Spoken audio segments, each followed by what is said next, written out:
Баршаңызға қайырлы күн достар. Өте дайындау жолы өте оңай, жасалу жолы да өте оңай. Қарапайым заттардан тұратын жеңіл пирог дайындаймыз. Ал ендеше кеттік. Ыдысымызға 2 дана жұмыртқамызды жарып аламыз.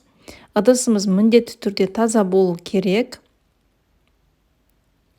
Осылай жарып болғаннан кейін үстіне қантымызды саламыз.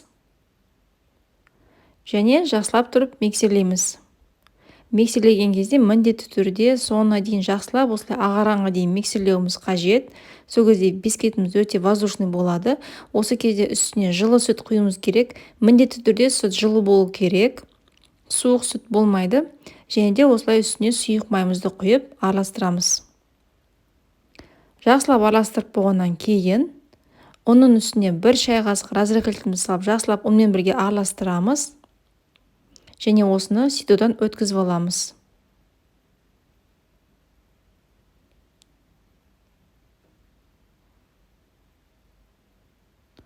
Осылай кейіннен ең соңында лопатканың көмегімен араластырамыз. Жақсылап араластыруымыз қажет, ешқандай да түйіршіктері болмауы керек. Араластырғанда жоғарыдан төмен қарай араластыруымыз қажет. Сол кезде массамыз бірден түсіп кетпейді. Міне дәл осындай масса болып шығады. Енді осыны формамызға құямыз. Мен форманы майлаған жоқпын. Менде тефлоновый коврик.